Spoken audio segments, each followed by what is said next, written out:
Hey, it's Jay. I wanted to extend a special thanks to those of you who have listened and left reviews on iTunes for this podcast. Please leave a review if you haven't done so already. We sincerely appreciate it. We're producing this show independently, and unfortunately, that is not free. We have to pay for digital hosting space, software, equipment, websites, and travel out of our own pockets. But we'd love to keep this show going as long as possible. Pledge your support by visiting www.bigbuckregistry.com/pledge. Thanks for your support and enjoy the show. Big Buck Registry's Deer Hunting Podcast, powered by ScentLok Enforcer, episode number 186. Chuck Testa, Taxidermy, Liberals, and Mounted. Please support our sponsors as they make this show possible. Today's show is sponsored by the ScentLok Enforcer, Advanced Takedown Tree Stands, and Morse's Sporting Goods.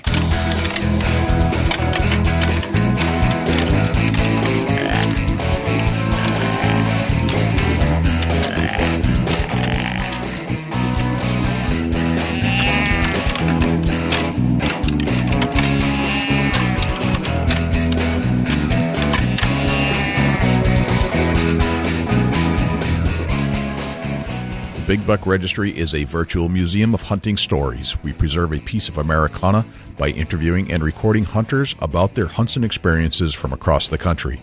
And who knows, maybe we'll learn a thing or two along the way that'll help us take our hunt to the next level. This is Dr. Dave Samuel, and you're about to push play on one of the most informative Big Buck podcasts out there. Big Buck Registry Deer Hunting Podcast. Hey, this is Hal Blood from Big Woods Bucks, and you're about to push play on my favorite podcast, the Big Buck Registry. This is Laura Zara from Naked and Afraid, and you're about to listen to my favorite podcast, Big Buck Registry.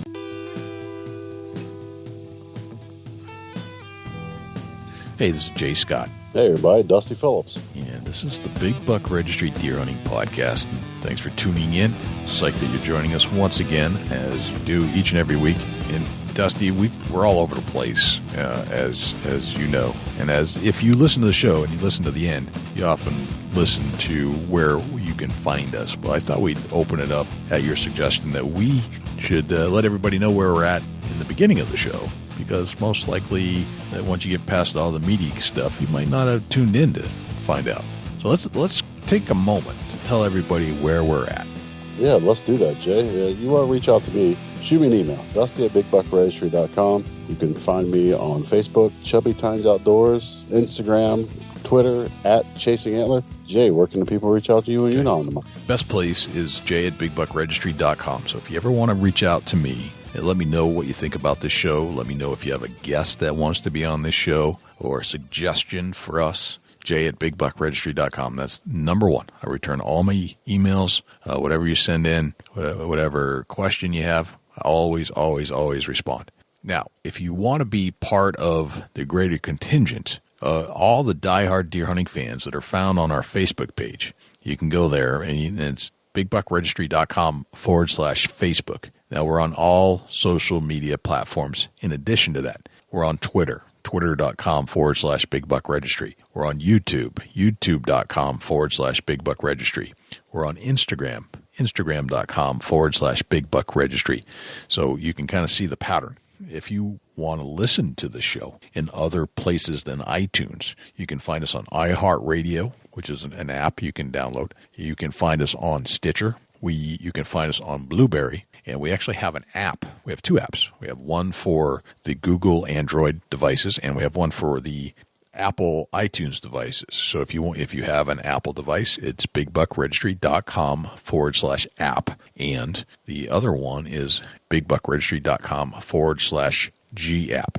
So that's basically everywhere you can find us. You can subscribe in iTunes, and you can, by doing so, you'll be able to download this show and get notifications that a new show is out, which, by the way, is every Saturday morning at 5 o'clock. That's a whole lot of big buck, Jay. Yes, sir, it is. We're getting a little comical this week. And you know how sometimes those videos that you see on YouTube go viral? This week we're kind of tapping into that whole viral nature of social media. We're talking to a guy by the name of Chuck Testa, and he's kind of got this cult following.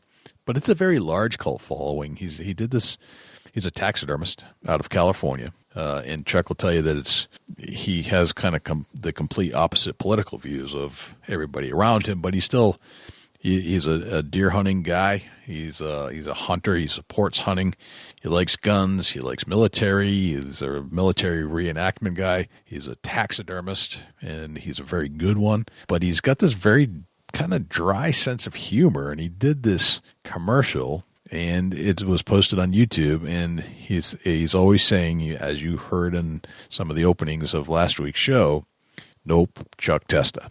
And he goes on, and it's so kind of quirky, but we learned that Chuck, although the video is quirky, he actually knows a lot about taxidermy. He's hardcore when it comes to being a taxidermist. Yeah, for sure, Jay. And man, he's just got a great sense of humor, and he's a funny guy. And if you don't know who Chuck Testa is, just Google search it and watch his videos, and it's really funny. Yeah. It's super funny. Yeah, if you Google Chuck Testa, you'll find an awful lot of Chuck Testa. Before we get to know Chuck Testa, let's get to Jim Keller with the deer news. For the Big Buck Registry, this is Jim Keller with the deer news. Our first story this week: deer bust through glass at giant grocery store in Pennsylvania. The story was originally featured on the USA Today website and was reported by Gordon Rago. Unfortunately for police, a mischievous deer that got inside a Pennsylvania grocery store was long gone before they could ask questions. The deer busted through a glass entrance door of a giant grocery store in Manchester on Monday night and ran around inside before getting back out. 2 other deer were spotted in the nearby parking lot as well. The trio decided to flee the scene before police could get there. They didn't hang around to be questioned, Northeastern Regional Police Chief Brian Rizzo said. The deer were seen running through a parking lot where they had their pick of nearby stores: a donut shop, a liquor store, and a grocery store. One deer slammed into a window of Smoker's Outlet but didn't cause any damage. Another deer was seen running off through a nearby field. But the third ended up slamming into a glass door at Giant and briefly wreaked havoc inside, where some customers were shopping. It appeared dazed, Giant spokeswoman Samantha Krebs said, but continued through the store. 3 customers helped calm the deer and took it outside near a field next to the store, where it ran off. No one was hurt. There was only minor damage to the store, according to Krebs. Required changes coming for bow hunters for 2017. This story was originally featured on the deeranddeerhunting.com website and was reported by Alan Clemens. Bow hunters will have yet another possible requirement to fulfill and another license to pay for before being able to hunt in one of the popular states this season. If you're used to paying for different seasons, periods, or weapons, this doesn't sound like a big deal. Some states have had this kind of setup for years. Want to bow hunt? Buy an archery permit. Want to muzzleload or firearm or crossbow? Buy a permit. Those would be separate costs, possibly on top of a general hunting license and before quota draws that might cost more. These weapon-specific costs smack of revenue generation more than anything, to be honest. But with state agencies hurting for money and taking hits for license increases, this seems to be a more palatable sales pitch to hunters. Montana is the latest to make this move, announcing that bow hunters will have to purchase a separate bow hunting license before applying for any archery-only permits. To buy the license, you'll have to also complete or have completed a bow hunter safety course or show proof of a prior license purchase. Here's a press release from the Montana FWP about changes for the 2017 season for bow hunters. This year's hunters will be required to purchase a Montana bow and arrow license prior to applying for any archery-only permits. To purchase a bow and arrow license, an individual must meet one of the following requirements: show completion of a bow hunter education course, show proof of purchase of a previous year's bow and arrow license from Montana or another state, sign an affidavit that they have previously purchased a bow and arrow license in Montana or another state. First-time archers need to have planned ahead to have their prerequisite hunting education certificate in order to apply for the 2017 archery-only drawings. The first drawing deadline is March 15th. Montana FWP bow hunter education classes are offered around the state. Please visit fwp.mt.gov to register for a bow hunter education course. Missouri Department of Conservation confirms female mountain lion in Shannon County. This story was originally featured on the Missouri Department of Conservation website and was reported by Robert Helmelgraun. The Missouri Department of Conservation recently received DNA results from a confirmed mountain lion in Shannon County. Those results indicated the mountain lion was a female with a probable origin in the Black Hills of Wyoming and South Dakota and northwest Nebraska. This is the first definitive confirmation of a female mountain lion being present in Missouri since 1994. Mountain lions are still rare in Missouri, said MDC Wildlife Management Coordinator Alan Leary. The detection of a female increases the likelihood that breeding could occur within the state, but at this point we don't have any evidence that a breeding population exists in Missouri. In 1996, the department established its mountain lion response team with a specially trained staff to investigate reports and evidence of mountain lions. Since then, all mountain lion sightings confirmed by the MLRT have been proven to be males or have insufficient evidence to determine the animal's sex. Since 1994, MDC has recorded 68 confirmed mountain lion sightings in the state. On January 21st, MDC confirmed a male mountain lion was struck and killed by a vehicle on Interstate 70 in Warren County. Confirmations have become more common in recent years, likely due to a combination of factors according to MDC fur bearer biologist Laura Conley. The risk of a mountain lion attack in Missouri remains highly unlikely.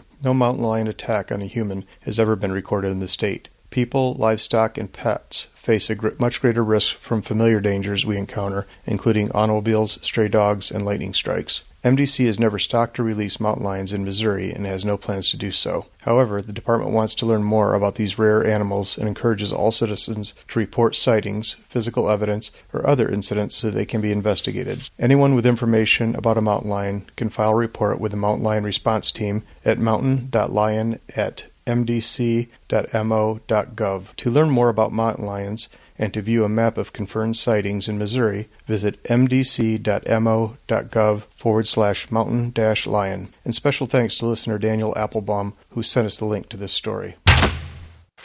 USDA plans to use treated corn for ticks on deer. This story was originally featured on the Lone Star News website and was reported by Lily Sams. As part of the effort to control cattle fever ticks, the U.S. Department of Agricultural, Animal, and Plant Health Inspection Service is proposing to treat white-tailed deer with ivermectin, a broad-spectrum antiparasitic drug to control tick vectors of cattle fever in several counties in South Texas. The deer would be fed ivermectin-treated corn from a large, closed gravity feeder placed in areas where cattle fever infestation is a concern. Ivermectin is a widely used antiparasitic drug in humans, livestock, and pets. Treated corn would be placed in the gravity flow feeders from February through July to control cattle fever ticks in deer populations. The feeders would be mandatory on both public land and private ranches with cattle within the tick quarantine area as part of the herd plan for all quarantined premises. One South Texas rancher reports deer covered with ticks before using the pellets. Ronnie Eccles of Lissy and Eccles Feed said internal parasites feed on the deer at a time when they are most weak after the rut. Getting rid of parasites will do more to help the deer herd than anything we can feed them, he said. That concludes this week's edition of the Big Buck Registry's Deer News. For links to the stories featured this week, please check our show notes at www.bigbuckregistry.com. If you have any ideas for future topics or have questions about any of these topics, please email me at jim@bigbuckregistry.com. For the Big Buck Registry, this is Jim Keller with the Deer News. Thanks to Jim Keller with the Deer News. And without further ado, here is Chuck Testa. Chuck Testa, welcome to the Big Buck Registry's Deer Hunting Podcast. How are you, my friend? I'm great, man. Thanks for having me on.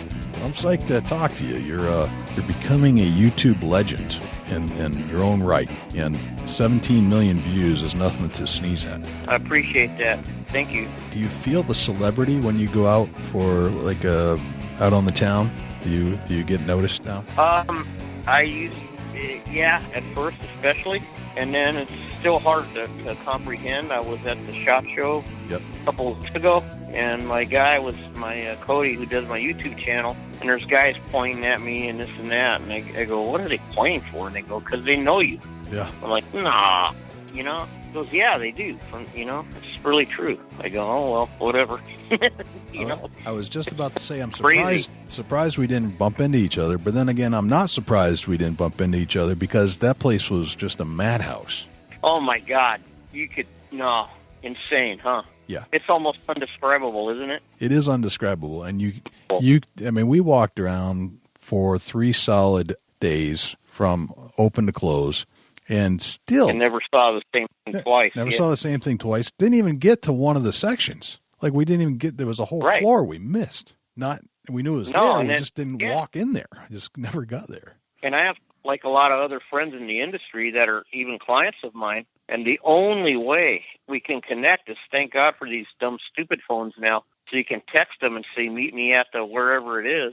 And then you still have to fight your way through the masses, Yep. And it's crazy. It was kind of shoulder to shoulder the whole way, but fascinating show. Lots of good stuff. Yeah, well, I had a most unusual incident there. I actually mounted a deer head in a restaurant Wednesday night there. Really? Another yeah. Which restaurant? TV. Oh God, I can't. I'll never remember the name now, but it was one on that main corridor there when you leave and you come walking out, flooding out. Yep. And my mind will go blank on the name, but Carbon TV rented the whole restaurant for their media event. Was it across the road, directly across the road, or? Yeah, and you know, you could see in from when they leave. Yeah. And I guess when I was doing it, there was hundreds of people, I said, just looking in the window when I was mounting the deer, you know. They actually streamed it live. They did, and, okay. The whole thing. Yeah, and I got like 5,000 views while it was live, and I watched parts of it, you know. Yep. And it was pretty crazy because it was like not being in your body, you know what I mean? I don't know if you know what I'm trying to say, but I'm focused on mounting a deer head, which takes a bit of concentration, and it was loud and dark, and there was thousands and if you'd asked me, maybe 5 people watched me, you know. That was my impression, right? Right. Because I was focused on my the mount, you know. But apparently lots of people were watching and really interested and, you know, taking pictures and everything. It was crazy. That's awesome. So yeah. Chuck, tell us about yourself. We're kind of interested to. I mean, we see the YouTube craze, and we see you on YouTube as this kind of zany guy behind the really funny taxidermy commercial. But I know there's a real person behind all that, and I suspect you enjoy the humorous side of life because of this, and it's. I want to know a little bit more about you. Like, where are you from? Yeah, I'm born an original Los Angeles person, I guess, born in L.A., in California, like native. Okay. Which I don't know if that's good anymore. But anyhow, so I grew up in Hermosa Beach, a beach town, and then Culver City, which eventually I moved there to Ojai. But I got started doing taxidermy, believe it or not, by buying a mount of pheasant kit out of the back of a Sports Illustrated magazine. You know, in the back of the magazine where they have all these ads, you know, like invisible glasses or whatever it is. Yeah, sure. Mount pheasant, get professional results, $9.95. Right. So I ordered this kit, and that's how I actually started. No one in my family ever did it. You know what I mean? No one I even knew did it. It was just this random thing that I've always been interested in. And so I, you know, started off that way, my taxidermy bit. And, you know, 30 years later, like the rest is history, I guess. But, yeah, I'm kind of I don't know, I do have a good sense of humor, I guess. You might say I was voted like most likely to end up in prison, class of 74. So I dodged that bullet, you know. I've always been able to laugh at myself. You know what I mean? Sure, yeah. You don't take yourself too seriously, which is great. I mean, that's exactly. That's actually a rule. I don't know if you knew that. I did That's not a know rule called Rule 62. Rule 62. All right. Do not take yourself too seriously. Look it up. I think it's an important rule in life, actually. I don't think it is something that I wish more people would employ it. But, boy, well, you can tell when people don't take themselves seriously, and you tend to kind of like those people a lot. Yeah, and I was just fortunate to hang around with a lot of, like, just my friends. I'm still friends with a lot of kids in high school. Well, they're not kids anymore, but you know what I mean. Right. Like a lot of them, and they're all like self-made guys. It's interesting. And all of us, they thought we'd never even graduate, you know. So. Right. That's crazy. Yeah, that's crazy. I want to play the commercial right now so everybody can hear it while we're on the air here. Mm-hmm. So let me let's play it and then we can talk about it a little bit. Okay.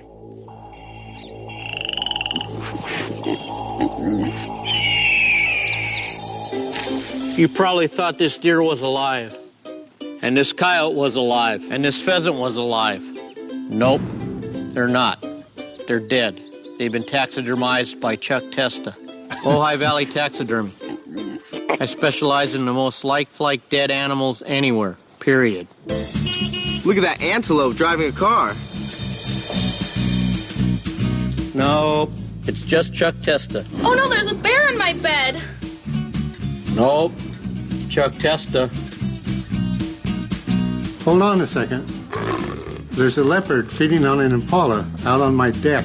Nope, it's just Chuck Testa with another realistic mount. Shipped to me from anywhere.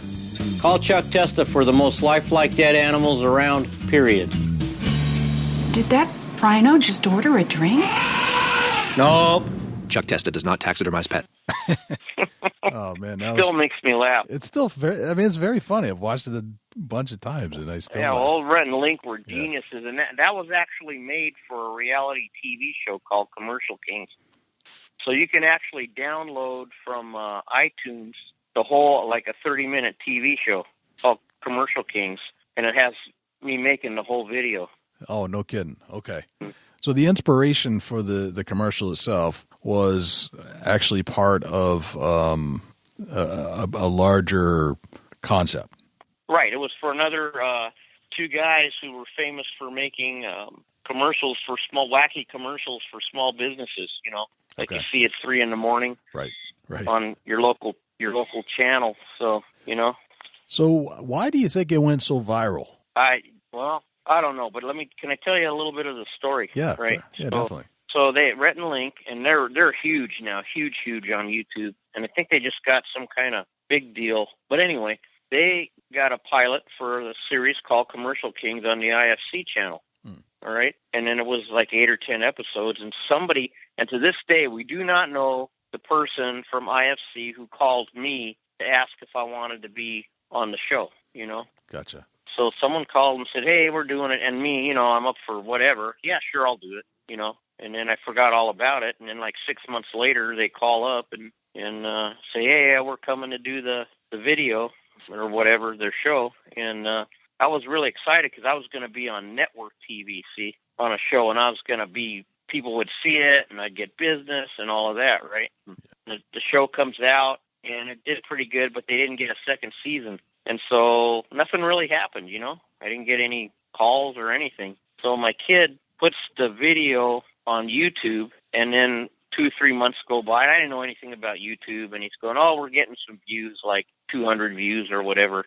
Yeah. And I go, "Oh, well, maybe I'll get like 500 views or something, man. That'd be good." Right. And then all of a sudden, some kid saw it and put it on, a girl, and I can't remember her name right now because I ended up reaching out to her to thank her, puts it on Reddit, and then from 1 minute to the next, my whole life turned upside down, you know, and it would just went berserk. My computer crashed. My business phone started ringing and rang solid 24 hours a day for 2 years straight. No kidding. Wow. Yeah, just nuts. So that's an important safety tip. Be careful with your phone number. Very important safety tip right there. When was that video shot? Like when did it launch? In 2011. 2011. Right. And you know, it was like commercial of the year 2011. It was this, it was that. I was number 7 of the top 10 Halloween costumes of 2011 with Chuck Testa. And how do you take all that stuff? Is that you just think it's cool, or I don't even know what to say. You know, it's just bizarre. It's a really, really strange feeling because a lot of people want to do a TV career, you know what I mean, or something, or want to be famous or known, and I had no desire for any of that, or really thought, you know what I mean? Right. So to get launched, it was like getting launched into a different universe for me. Right. And but oh my God, the things I've got to do since the video are amazing, and the people I've met and experiences have just been amazing. That's cool. That's cool. Yeah, it's really awesome. I went to Massachusetts, Pennsylvania, New York, all over the place. This is great, you know. Did it inspire you to get more into the video business after that? Well, yeah, I wanted to try to do something with that kind of, you know, whatever you want to call it, exposure, right? Sure. But what I really decided to do, I started doing my Test of Tuesday tips to try to help taxidermists. And my ultimate thing I'd like to do is do a school or something someday. Gotcha. Because I love my art, and I love to teach it, you know. So this might be an avenue to that. Well, actually, it will be, but it takes time. Sure. So from your first taxidermy specimen, was it a pheasant that you did with a it was a pheasant. Yeah, kit out of the back of a magazine to $9.95. $9.95. Now you have your own profession. $10 and 20 years of hard work, you get professional results. See, gotcha. Nothing to it. Gotcha. So tell me about your shop. Are you your shop is an active, live, functioning taxidermy shop now? Yeah, my shop is behind my home, and we bought this place because of the shop. It was built in '49. It used to be a blacksmith shop, and previous to that, I had a freestanding shop on El Roblar down here in Ojai. But, this place worked out a lot better for me. So Gotcha. And how many mounts do you do a year now? Well, now I've been slowing down a little bit because I'm, kind of phasing in, I don't know if you want to call it part-time or whatever. Yep. But, when I was cranking one-man shop, I was putting out over 300 pieces a year easy, No kidding. Wow. Okay. Yeah. So, and have you made a living doing that at this point? I've made a living for the last full-time since for 21 years. Yeah. Very cool. That's amazing. And how much do you attribute to the video itself for helping you be successful? Well, the video has helped me successful in other ways. My career as a taxidermist before the video is more of an interesting. We probably don't have time to get into all the intricacies of it. Mm-hmm. But after struggling and being self-taught, I was lucky enough to meet a guy at one of the shows who was one of the best that ever lived, who took me under his wing. Gotcha. And taught me a really good foundation and a good system, and my work was pretty good, prior to the video. And then the video has just been an how do you say it, a good addition and taking me to different places, Right. So most of it after the video has been explored, to YouTube and doing commercials, like I did a commercial for Keystone Light, for example. Gotcha. And all right. Things like that. That's cool. And the funny part was, the reason I didn't get tons of business is people thought it was a phony commercial. Right. Is that hilarious? And they Right. thought I wasn't really like Chuck Testa wasn't Chuck Testa. That's just some actor guy they got to do this commercial. Right. Well, it kind of has that feel in a sense, like it's so kind of corny in a way that you're like, maybe it was just somebody in the film industry picking on taxidermist or something. I didn't quite. No, I mean, I knew you were a real guy, you real taxidermist, because I knew that. But I guess if somebody didn't know about taxidermy, you might not take it that way. No, and then that's why the phone kept people call for, you know what I mean? Right. And to this day, 6 years later, like for example, a week ago Saturday, some people came by from Canada, all over the country, every name somewhere in the world, and somebody's from there stopped at my shop, all over the world. Wow, that's crazy. Slovakia, Ukraine, even Tasmania, believe it or not, just nuts. Crazy life. So let's talk about taxidermy a little bit, Chuck. It's what types of things should we be looking for as we we kill our deer and we're trying to figure out what to do with it? What types of things should we be looking for in a taxidermist? Well, I tell people, whether they use me or another taxidermist, to find a guy you're comfortable with, that you trust, that you can almost develop a relationship with in a way, like more than just one deer, you might say. Because a lot of people shop around for price, and they're always jumping from guy to guy or whatever, and which is insane to me, because to me, the money would be the least part of it, except for the quality, right? Is more important, I think. But you need to trust the guy, and you need to have it's a different kind of thing than going to the hardware store and just buying a flashlight or something, right? Right. And then you need to like the guy's style, because there is stylized taxidermy, which I don't prefer to do, which is these overbuilt, kind of real muscly, all lined out, you see every crease in them. Or there's natural, like what I do, which is more anatomically correct. It just depends what you like, and everything in between. Gotcha. So, and an really important thing to do is to make sure, if you're going on a hunt, and figure it out ahead of time. There's so many guys, like, you always hope you get the big buck, or you're going to get something, right? But mostly you don't. Then you finally get the big deer, and you go, uh-oh, what do I do? How do I skin? You know what I mean? How do I take care of it? Like you said. So you need to think of it ahead of time. It's really important. And know where you're going to go and know how he wants it taken care of, to bring it because the better you take care of it in the field has a direct result to the end result of your mount on your wall, Gotcha. Yeah, we've heard this and I've before. Trained a lot of my clients. Yeah. I've trained a lot of my clients how I like them skinned, and some of my guys, my longtime guys, won't even let the outfitter skin their deer now. You know what I'm saying? Right. They'll do it because they want it exactly a certain way. And, can we break that down and walk us through what you want as a taxidermist? Well, another reason I made my YouTube videos, right? If you go over there, I have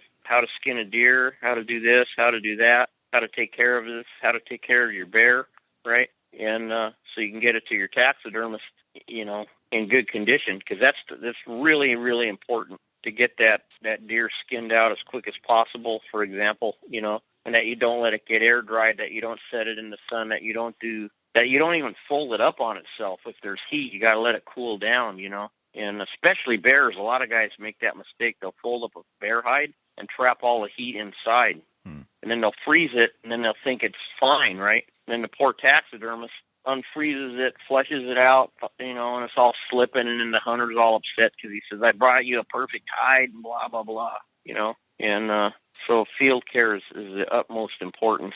And I like mine skinned. I do a traditional all the way down the back incision. I don't like the short Y incision, they call it, and or tubed, and it's pretty basic. It's simple to do, but you need to be, if you're showing it, sure helps a lot rather than trying to talk it through you over the phone. With a back cut, you're saying that you like for your clients to cut the top of the form skin, and then where do you recommend bringing around the chest area? Third rib. Gotcha. Third rib. So let me try and think this through on the phone. Okay. Okay, I would tell you, because I'm assuming that everybody we're talking to now knows about a deer, how they're built, and is a hunter experienced in skinning. So I ring the legs, around just above the hoof. Yep. And I ring them that low just to keep the hair out of the meat, right? Then I go straight up the legs. Actually, kind of not straight up. When I get to the knee, I kind of stay to one side. And if you're looking at a deer or any animal, you notice that the inside of the leg has shorter hair. The outside has a little bit longer hair on that kind of grooms over there. You stay on the inside of that line. And the deer almost has a map of how to skin it. It's really interesting if you really look, So I come up the back there, all the way up the back, and you get to the armpit. I kind of go backwards to the third rib and stop there, both sides. Then when you're looking at the top, they usually have a nice stripe down the back. Sometimes it's dark, sometimes it's light, but you go from the right at the back of the head there where the head connects to the neck, just go straight down there, and then I call it connect the dots, because once you've got that down to the third rib, you got the bottom to the third rib. All you got to do is, cut around each side to connect, and you got it. And that way you can skin it off all the way to the neck and disconnect the head right at the last joint. So all the neck meat is on the deer, not in your mount. Like when you see guys bring in mounts with 8 inches of deer neck meat in them and stuff, Right. So I think that's, I'm assuming that's preference. Some guys like it tubular, some guys like to split up the neck, and you're going to split up the neck. Okay, I'm just going to ask, as a taxidermist, does that make it easier for you to work with the cape and being able to, get in there and flesh it and everything? Absolutely, and the tannery likes it. There's a huge controversy about this. East Coast guys love that 4-inch Y and all that, and they say this and that. And I'm not afraid to sew, and I know how to dress a seam, And for hundreds of years, it was done, not hundreds, but a couple hundred, split down to bed. You know what I'm saying? Right. And it just makes more sense. It makes more sense. Well, it's got to be easier for a taxidermist to work with a split hide versus a tube trying to get that all over that form. Right. Well, this is going to cause me some grief because I know you got lots of listeners because there's, like I said, a broad opinion. In my opinion, yes. And like I said, the tannery likes it better too, and you can tug it back better to the, it's just way better. Oh yeah, I can see that. And you think about taxidermy, and I'm sure you're playing around the eyes and making things, putting some vein or doing some detail work. Yeah, no, you detail your face and all that, but I call it mounting it twice when it's tubed. All right, because you have to set your antlers on, get it all set, then you have to take them off. Okay, right. And then some guys hang the hide way down and then do the eyes. But if they're going to get enough space to do it where the hide hangs down enough that you can lift it up over, well, now you've cut it down about 10 inches, okay? Right. So now you're only saving 6 inches. Right. It's just, I don't know. For me, I just think it's the way to go, Yeah, I got to agree with that because you think about once you mount the antlers, you're like lag bolting them into that hard form there. Then you got to unbolt them. So then you're taking a chance when you're threading to get loosed in the future. This all makes sense to me. It's not even just that. It's just the steps, too. Right. The system that I've been taught, from the minute I measure it, like I'm mounting the deer when I start touching it, if that makes any sense, okay? For sure. Right? from when I'm skinning it, it's already part of the process to the mounting. If you can follow that line of thinking, there's no wasted steps, right? Everything has a purpose. Every move, every cut, everything has a reason why it's done that way, to make a good finished product. You see, does that make sense? Absolutely. Tell us how you stitch up. Okay, what do you use to stitch a form? Okay, well, when we get to that point, I use a thread that's similar to dental floss. It's Gotcha. It's actually made from, if you look at a cable, like what we use for our TV, and if you cut it and you see the white in there, yep. The white, it looks like just white. I think there's 4 strands in there. That's what it is, because it holds to itself. When you take a stitch with that and tug it, it doesn't back off itself. Gotcha. It's so really actually great. It's almost got like a coating on it that grabs. Right, and then I use an S-curve needle that kind of scares people because it looks pretty big. Right. But once you know how to sew with it, it's not. And then I take about 6 stitches with a baseball stitch, and then I wrap the thread around pliers, right, and tug it snug, really super snug. And it's just amazing. And then I just do that all the way down. Gotcha. I'm kind of reversing this whole theory of mounting a cape. How far into the process is the stitching? Is that something that's completely towards the end? That's completely towards the end. Gotcha. So your first step is when the client brings you the deer, right? My very first step, the head hits my shop. I have to log it in and do all that paperwork and stuff, right? And before I skin it, I have a chart. If you can imagine, it's like a life-size profile of a deer, right? And it's got all these lines and circles, and they're all measurements. And I measure the whole head, not just nose to eye, not just nose to back of head, not just the circumference of the neck. I measure everything. Tear duct length, septum width, septum opening, front of the eye, corner width, back eye width, ear length, everything, on every deer that comes in or animal. So you're going into major detail where that's something that a lot of people overlook the detail and just drop a deer head off, pick out a form and walk away. And they get their deer back and they say that's not even my deer. So this process that you're talking about eliminates any question of, is that my deer? You're going through. Oh, exactly. They come out. The neck will be about a half-inch bigger than when it was alive, but the face is within a millimeter, or you know what I'm saying? There's no doubt. And I call it field notes and sketches. Sometimes I sketch them, and I'll note if it had a Roman nose, if it had a scar, whatever it is, Right. So is that something that we would tell a listener that maybe, how would you ask a taxidermist if they do all these steps? Is there any procedure that somebody? Well, I'm gonna go out already and tell you that most of them don't. Most of them don't. They take 3 basic measurements, And what you get is what you they get. do that, and they don't. See, a lot of people think skinning is a punishment, and it's really not a punishment, or not a punishment, but it's the grunt work. But actually, your best reference is on your skinning table, I'll turn my ears inside out while they're still attached to the head. Right. You see how everything works. And when you do that 1,000 times over the years, you've got muscle memory of what it really does look like, not just trying to read reference from a flat photograph, if that makes sense. Yeah, right? for sure. Yeah, because I can tell you the average septum width on a mule deer is from 24 to 26 millimeters, depending on how big the buck is, right? Gotcha. And stuff like that. I just know it like by heart almost. Gotcha. So once you check in, you get the buck check in, you start doing measurements, then where do you go from there? Then after that, I cape it, flush it and salt it, and then let it dry however long it needs to dry to send it to the tannery. And I like to use a good commercial tan, I use a guy in Glacier Fur out in Montana. They do a really good job. And I send it to a commercial tannery, and then that takes however long, 3-4 months, whatever it is. Then when I finally get the cape back, I do a double check. I soak it up, stretch it, double check my measurements, go to my invoice, see what the client wants as a pose, make the list for my mannequins. And then I do them in batches every month, you know what I'm saying? And try to do them in order if I can of when they came in. Right. So say a normal month is like 20 to 25 heads a month is what the goal is.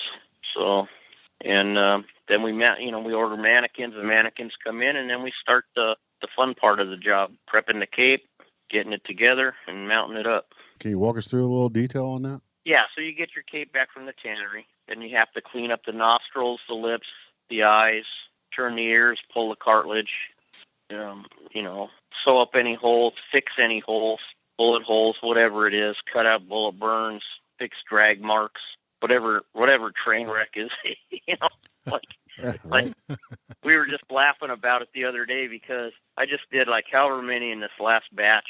I think I did 4 antelope, a sheephead, and 18 deer, whatever it was, right? And out of however many deer I did, only 2 of them had perfect capes. That there wasn't something, you know what I mean? Wow. Right.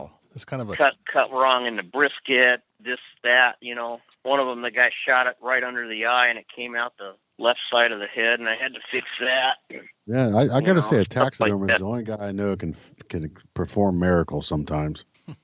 Well, when you really think about it, it's pretty amazing the jobs they do. And what if you think of everything that can go wrong, I think guys are too hard on their taxidermists sometimes. They really do. Not to make excuses for them, but if you really look at it and how many animals you have to touch every year, right? The fact that you mostly win is pretty amazing if you look at it like that. Absolutely. So that's kind of So then you detail your cape, and then you jump over to your mannequin. You set your antlers and get your cape. You cut your lip slot, your tear duct slot, detail your nostrils. Set your eyes, do all the clay work, and then you put your glue on, and then put your hide on. And so you can go over and watch my videos and see me do it. I got a lot of them doing different things, and I go through it step by step in the videos.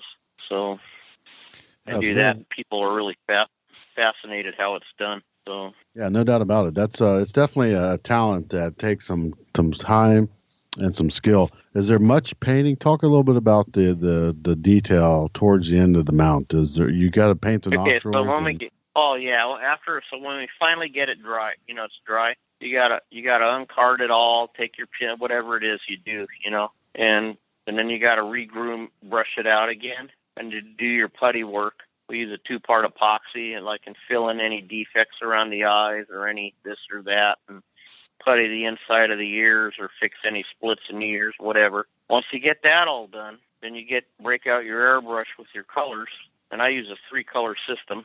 Paint the inside of the nostrils, the tear ducts, the eyes, and then the nose pad, the inside of the ears. And then my very last finish I do with oil paints and a hand paintbrush, to detail the corners of the eyes. And that's the last step. And seal the nose with some semi-gloss like that. Yeah. Boom. And then that's really when it pops. Do you know how many deer you've done in your career? Oh, God, I don't know. Take a guess. To say thousands wouldn't be a lie, I don't think. It's 6,000? I don't know. Who knows? Maybe if you count elk and antelope and stuff, probably easy, yeah. Okay. That's a lot of animals. Yeah. That's a lot. Yeah. Yep. Well, that's pretty interesting. Well, in 30 years, It is interesting how much you've clearly learned over the years, and that you can actually describe it on a podcast Well, I appreciate that. To me, I sound all awkward because I go, geez, how do you tell somebody without a picture, right? And try to say it so they can understand. But I'll tell you this, as much as you want to put in, you can learn, you know what I'm saying? Right. And I try to teach anyone that wants to learn to think different about how they think about it and how they problem solve and how they can do this or that looks impossible. It's all just a matter of training your mind that you can really accomplish something. And next thing you know, you're fixing 150 things that are complete roadblocks to other taxidermists. I know guys that won't mount a cape with a bullet hole. You know what I mean? They go, well, what do you mount? Right. How do you mount? Because everything I get into like a train wreck. I mean, archery season here is in July, and then first gun is August, right? There's not even any hair on them. So it's, come on. You know what I mean? Yeah, you're working with not with a winter coat. You're working with a summer coat, pretty much. Yeah, to me, people laugh, my colleagues, because they'll get into like a September, late September is an early deer, their archery, whatever it is, Yeah. In October early, to me, that's a prime damn cape right there. Right. You know, That's if I get in north heavies like from Iowa or something, that's just a dream for me. Something with that much hair, oh my goodness, it's nothing to it. You know, it's butter. So, Chuck, I was wondering have you ever read any of the comments on your Blockbuster video? And Dusty, were talking about his commercial that I had sent you. It's been seen by almost 17 million people. Right. Have you ever gone back and read some of the comments that people have left underneath? A little bit years ago, but I try not to read too many, especially negative comments. Right. You know, so I just don't. Would you mind if I read just some of them? I mean, they're kind of funny. As negative as some of them are, they're kind of funny. Okay. No, I don't care. I just want to read them and get your reaction to them because I think you'll have the right spin on some of these. And some of these are intentional, but you'll understand. So this guy Tom Forthex writes, his voice is as dead as those animals. Well, I guess so. I don't know. Well, I think it's just the way the commercial was supposed to be. I mean, it's supposed to be this very dry guy, right? Yeah. Right. Yeah, exactly. Yep. Now, this other guy writes, this is from Internet Comment Etiquette with Eric.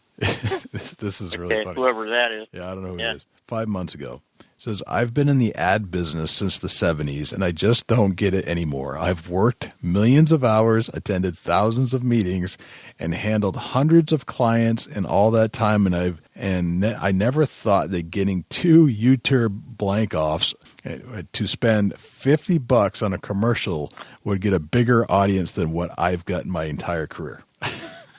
Yeah. Well, maybe he's not good at his job. I don't know. That's what I'm thinking. Well, what I'm thinking is you try too hard. Like, don't take yourself so damn seriously. Exactly, Chuck. That's it. That's what they. You know what? When those 2 guys told me, they said we talked before. Right now, I remember, and they said, "Are you okay if we make fun of you?" And I said, "Absolutely. Right. I don't care." Right. You know. Yep. And that's the whole thing. And so, because I won't say I didn't care, but because of my attitude, they had more freedom to do whatever they thought they could push the envelope, you know? Exactly. And then also not caring if you win or lose, that helps a lot too. So, right. You know. Right. That's it. And this, I mean, I think this guy is somewhat laughing at the scenario, but I think there's a bit of jealousy in there too. Like he's just, he's. Oh, yeah. Oh, God. You know what's really funny is I've had people call me wanting me and my team to help them, and I go, yeah, I am the team, dude. There is no team. Right. You're it. I'm sorry, that's so funny to me. Dude, I barely cut out what are you talking to me for? Right.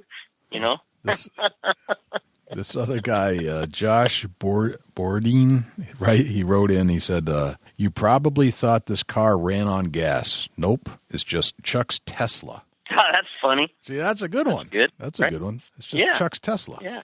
Right. See, that was pretty funny. Tesla, because people call me Tesla sometimes because of Tesla, both Italian, So. Right. Anyway. All right, I'll read one more, and then we'll get on to the rest of the topics here. This Bullsquid52 wrote, is there a live bear in my bed? Oh, thank God. It was just a strange man with a giant dead bear and a camera team.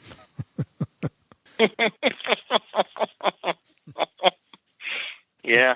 And these are newer comments still? Yeah. After all this time? That was a year ago. Well, yeah, still. I mean, that's 2016, right? Yep. So that's 4 years, right? Yeah. So they're still cranking. Yeah. Yep. It's absolutely amazing that this is... Just funny. Yeah, I had some real bad stuff. I don't want to... I actually had legitimate death threats and stuff. I'm sure. We get those too, and we just kind of poo-poo them, whatever. In fact, you know what? I got so fed up with these guys but I actually had someone call. I mean, there was a serious one.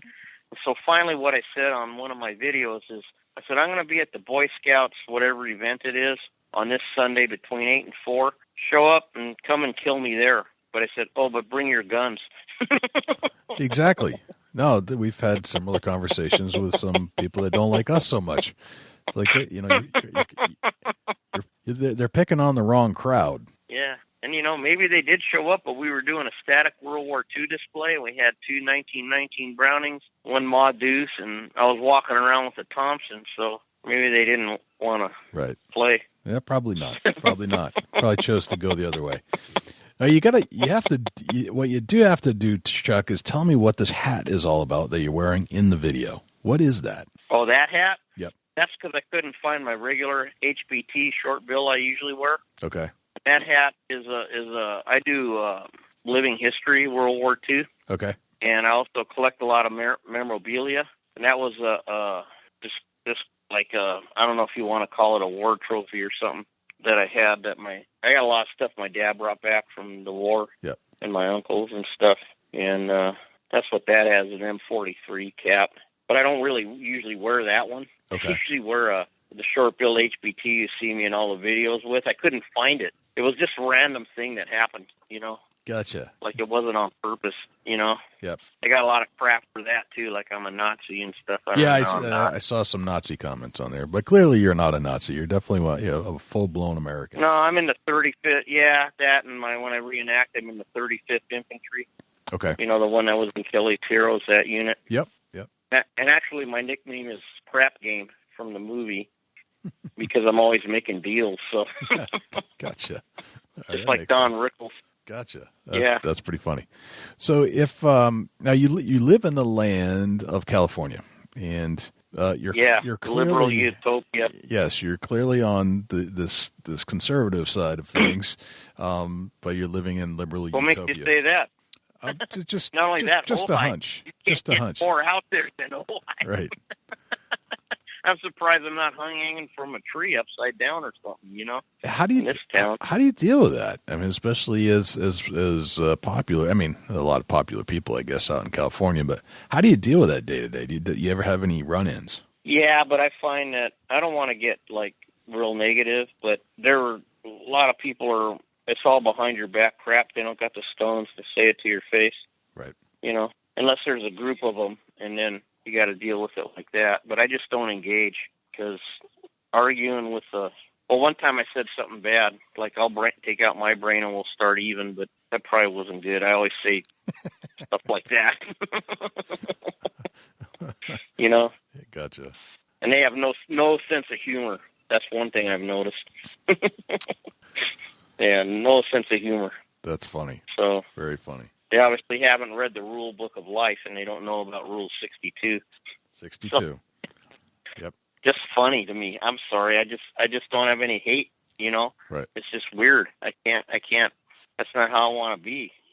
And I don't understand. Yep. I get I don't understand. Yeah. Well, I'm glad you do because I don't get them because they're supposed to be the love and tolerance people. And you can't even say who you voted for out here. You're done. Right. It's over. It's over. If you get where I'm going with that. They'll get really mad, storm away, and not talk to you. Oh yeah. Yep. Yeah. I've lost a lot of friends this year. Yep. A lot of friends. Right. And I like to say they're really friends because if you're going to do that, if you can't be a grown up and disagree with somebody, then what the hell, Right. Because there's common ground in a lot of things. So somewhere, anyhow. Gotcha. So tell me about this this TV show that's happening over there on Carbon TV. What's that project? Mounted. About? Yes, Mounted. Yeah, Mounted. And what an appropriate title, huh? It's fantastic and so appropriate at the same time. It's so inappropriate and appropriate at the same time. God, it's so funny. Yeah, so the Carbon TV approached me, and I had a lot of fun making Mounted, and we're hoping to have season 2. I don't know. That's why we went to the SHOT Show and met some more people, for some sponsors and all that. And it's just a show about my friends and my, what I do. And what they said was really funny is that a lot of times when you go see these shows, they have writers and everything, right? Right. And they write scenarios. But actually, around here, you really don't need to do anything. You just need to wait, and something ridiculous will happen. It's just it's just my life, it's just funny. It's really funny. It just, even when they were making the show, and we were making the World of Tanks commercial, this is a random example. Scavenger hunters come, and they needed to borrow an animal the scavenger hunt, and they had to take the animal out to dinner. Right. And I don't know if that would made it in the show or not, but that actually really happened. It just random. You can't even imagine. Right. It's just crazy. It sounds like your life is like poised to be a reality television show. Really. I guess that actually a lot of people say that, and I'm sure I can't be the only one, but it actually is. Right. And my friends are actually all different. Yeah, it's just maybe I attract strange people. I don't know, but it just is what it is. So you can embrace it, right? Or you can just, I don't know. So I just choose to just go with it, and because 90% of life is showing up. If you don't show up, you might miss something. So, do you enjoy it? My life?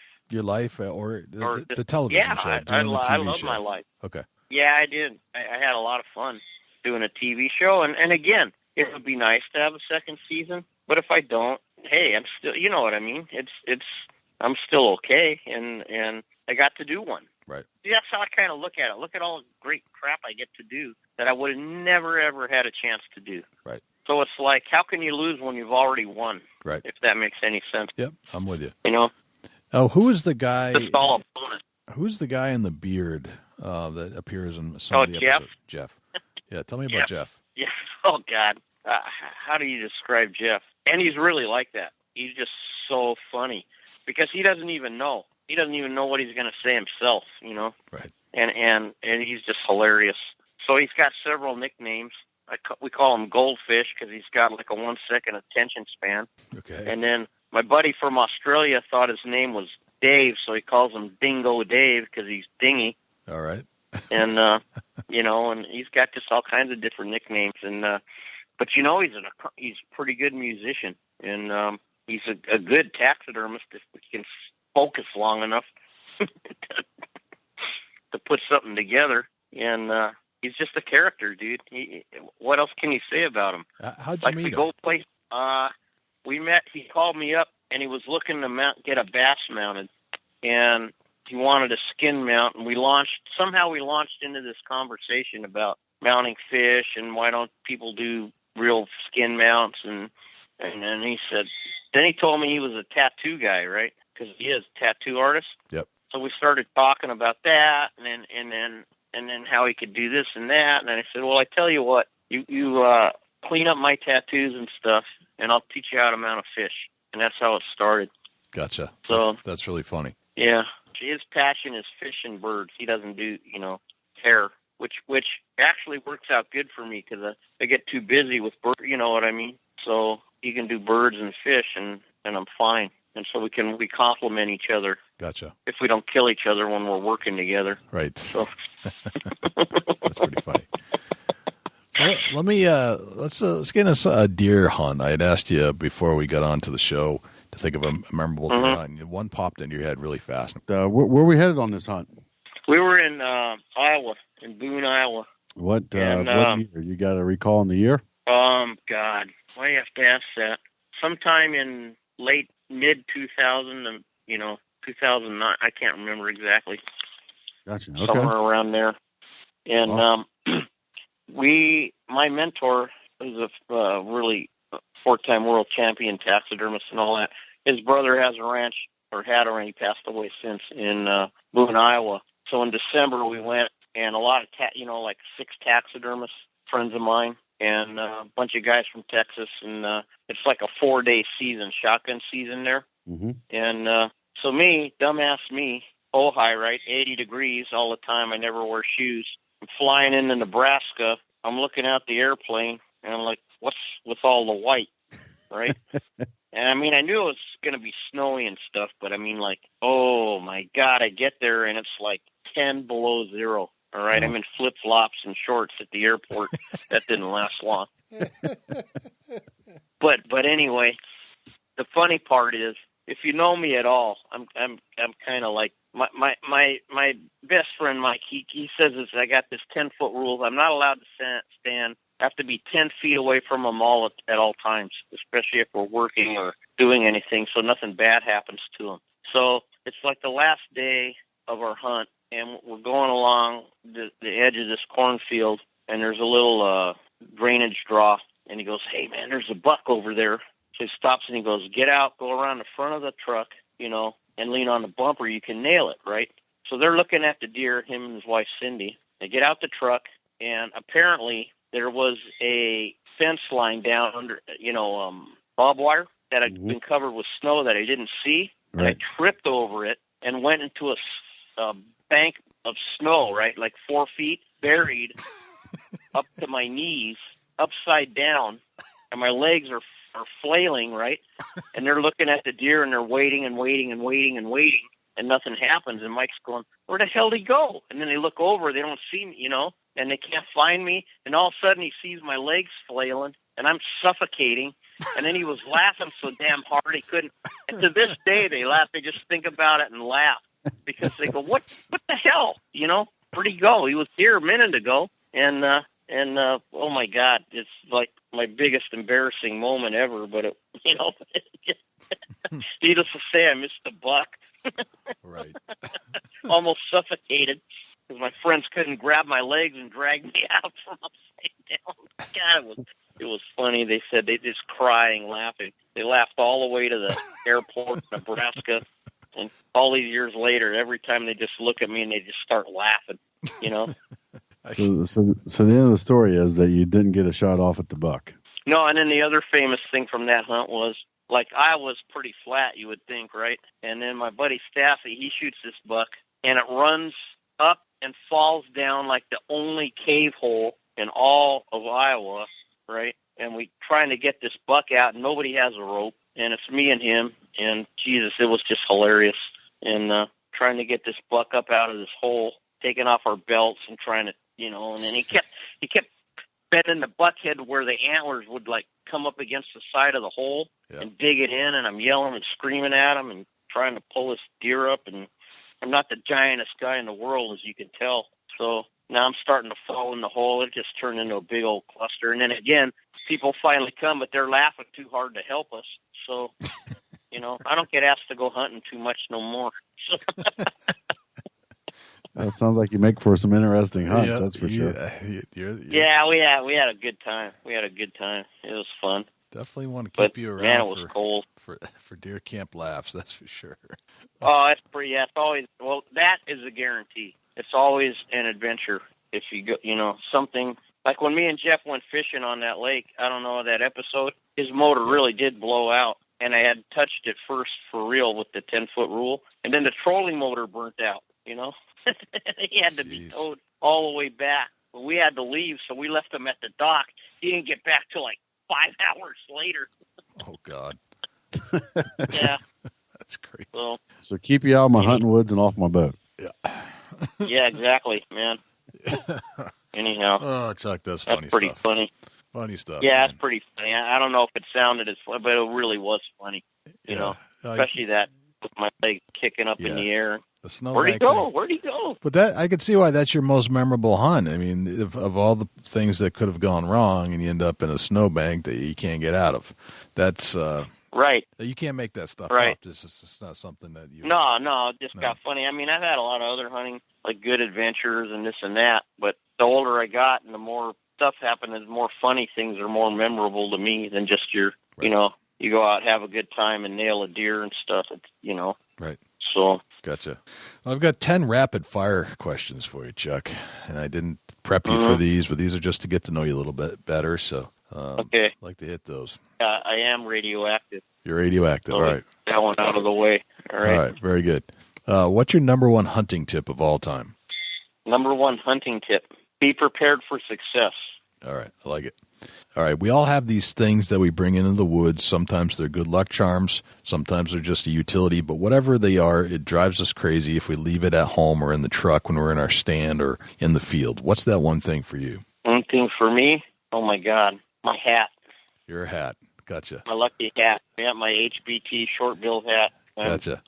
That's useless a good one. Without it. I can see that. I see you have an affinity for that hat for sure. Yeah, I do. It's 72 years old, so... Gotcha. What's your biggest pet peeve in life? My biggest pet peeve? Yeah. Just one? Just one. Your biggest one. I only get to pick one? Oh, man. My biggest pet peeve. I would say people that take themselves too seriously. There you go. I knew you were going to say that. Honestly. I love it. You did. It's really kind of true, I think. Because it would be way easier, a lot of things, you know. Yep. So. Gotcha. How old are you today, Chuck? 60. 60. All right. What would you tell the 30-year-old Chuck Testa, knowing what you know today? Just jump off the hill right now. Get it over with. Gotcha. Run. All right. You know what I would really tell my 30-year-old self? Yeah, what would you say? I would really say, you know, keep an open mind and don't sell yourself short, because you never know what God has in store for you. You'd be cheating yourself if you didn't dream big. Right. So that's what I would really say. That makes sense. All right, you're at a hunting convention somewhere in the world, maybe it's Las Vegas, and you meet a stranger in the hotel lobby, and they ask you what you do for a living. What do you tell them? I tell them the truth. I'm a taxidermist. Gotcha. Very cool. What did you have for? And they what? Go ahead. What did you have for breakfast this morning? Well, I'd tell you a banana, but that's a lie because that was yesterday. So I probably didn't eat breakfast today. Okay. All right. I'm pretty sure. All right. You get your own billboard on the side of a highway. It's a blank canvas. You can put anything you want on it. What would it say? What do I really want it to say? Sure. If I have to explain nope to you, you wouldn't understand. Got it. I got it. I definitely understand that one. You got it. No, you get it, right? Yep, I get it. People say, what does nope mean? And I say, like, nope is a state of mind, man. It's a level of consciousness that you achieve, like Zen, you know? So. Oh, that's awesome. All right, if I say the word successful to you, who's the first person that pops into your head and why? My teacher, because he's made Mike Frazier, if I could say his name, because he's accomplished as a taxidermist amazing self-taught life, sculpted 8,000 mannequins. You know, I just can't even describe. He's a success, 100%. I kind of try to. You know what? Can I say something? Sure. Like a guy told me a long time ago. Whatever it is that you want to be, find the guy that's the best at that and do what he does. You know. And somehow I lucked into meeting that guy, and we talk every day ever since. You know what I mean? Right. So. Gotcha. No, that's those are great words to live by. Yeah. Yep. So in my business, in my what I've done, he has achieved like the pinnacle. If you were going to ask me, you know what I mean? How high can you go? Right. Right. So you know, and then there's a lot of other people I admire too, but you know, none that have affected me like that guy has. Right. So that's the first one that popped into your head. Mm-hmm. Gotcha. All right. What's a typical day in your life look like? Absolute chaos. Okay. I start in the morning with my coffee, and we go out to the shop. We press the machine and see what adventures await. Or we start a project, and we see, I call it commercials, how many commercials can get in the way of mounting a deer head, you know? Yeah. And then I try to have a little quiet time with my wife and my dogs in the evening and walk. And this weekend, I'm going to do a World War II reenactment that I'm really excited about. So I love to do that living history. That's cool. On my spare time. All right. Now, I know you haven't deer hunted in a little while, and the last time you ended up in a snowbank in Iowa. But what's when you do go hunting, what's a typical deer hunting day in your life look like? Okay, when I go up at however early, 3:34, we organize the hunt. We get out depending where it is, and then usually with Mike and I, we're always looking for capes. So we'll end up spending the nighttime skinning deer, you know. Like our record was like 20-something deer in one night we skinned for people, because we'll skin your deer if you give us the cape, if it's, you know. Yep. So it turns into a little bit of pleasure and work. And actually my favorite is upland game hunting. Okay. To be quite honest with you, I used to have I just lost my Springer last year, but I love pheasant quail hunting is actually more of my favorite than big game for some reason. I don't know why. Gotcha. I just like it. Yeah. Hey, as long as you're getting outside, that's what really counts. Well, that and, you know, working with a good dog, you know, in November and pheasants and all that, it's just, I don't know, it just, to me, screams hunting, you know. Right. Busting a big old rooster jumps up behind you and scares the crap out of you, you know, so it's awesome. Gotcha. Well, that's cool, I man. love it. That's very cool. Yeah. Hey, Chuck, this has been a pleasure, and I've really enjoyed listening to You get serious about taxidermy and not taking yourself too seriously. And I like your sense of humor, and I'm glad that you can, just. I appreciate that. I hope I did a good job. You did a great job. I never study for a test, so. Yeah, this is not something I want anybody to study for, really. I don't think it comes off as genuine. So, but you're a genuine guy, and you're on the, Well, that's just really, I always say to people, young people, just be who you are. Just be who you are, right? And you'll be okay. Yep, that's what I appreciate about you, Chuck. It's I picked up on that right away, so it's very, very cool. I appreciate you actually asking me on this because I love to do podcasts. I love to do radio. It's a lot of fun. See, another thing I got to do because of the video, right? That's right. Yeah. So awesome. Yeah. Jay, what a great guy. Old Chuck, he's something, ain't he? He's a great guy. I love the sense of humor. I love how he was able to make fun of himself and reminds us to make fun of ourselves, and that he was actually able to make fun of us, too. So, all around great guy. Yeah, check him out and enjoy. That's all I can say is enjoy what he does. Right, I agree. Do we have a Chubby Tines tip of the week this week? Yeah, Jay, with the snow hitting here in the Midwest and all across the East Coast. The Chubby Tines tip of the week is sponsored by Morse's Sporting Goods. Firearms, used firearms, bows, used bows, located at 85 Kentucky Falls Road in Hillsborough, New Hampshire. Give Jim a call at 603-464-3444, morsessportinggoods.com. Your dollars go further in New Hampshire. There's no sales tax. Morse's Sporting Goods. Right now is a great opportunity to get out there and find the major corridors, trails, and bedding areas. And season's over, you're not going to hurt a thing. Go in there and start investigating your whitetail woods right now. It's time. Gotcha. I've been out in the woods a lot, and this deep snow that we've been getting over the last couple of weeks, and I am thoroughly enjoying myself. Of course, I'm doing a lot of coyote hunting, but man, am I learning a lot about areas of the woods of New Hampshire, what's living where with all these winter tracks, and finding a lot of deer wintering areas that, and it's not quite deep enough, although we got another 10 inches coming in, so by the time that hits, it's going to be a full-on winter here for the deer herds of New Hampshire. But yeah, I'm with you, man. It's fantastic. So, Dusty, let's just cover once again where we can find you when you're not here on the mic with me in Big Buck Podcast Studios. Shoot me an email somewhere you can get in touch with me, and I'll respond to you. And if you got questions or you need an answer or something, or just looking to talk about deer hunting, shoot me an email, dusty@bigbuckregistry.com. You can look me up on Facebook, Chubby Tines Outdoors, @Chasing Antler on Instagram and Twitter, and give me a follow there, and we'll chat. Jay, where can the people reach out to you when you're not on the mic? Once again, the best place is to email me. Find us on all of our social media platforms, Facebook, Twitter, Instagram, YouTube, all right there. You can listen to the show on YouTube simply by going and finding the video that's associated with the audio. So you can actually listen to all of our shows on YouTube now, which is pretty cool. And if you wanted to give us a call, 724-613-2825. That's our hotline, and you just give us a call and tell us what you like about the show, what you don't like, what you want to see, who you want to see as a future guest, all those types of things. And speaking of future guests, you want to tune in next week as we interview Laura Zira from Naked and Afraid. Dusty's been another fantastic show, and looking forward to coming back next week, but it's time to go. I'm Jay Scott. I'm Dusty Phillips, and you're listening to the Big Buck Registry Deer Hunting Podcast. We'll see you next week. Can't wait.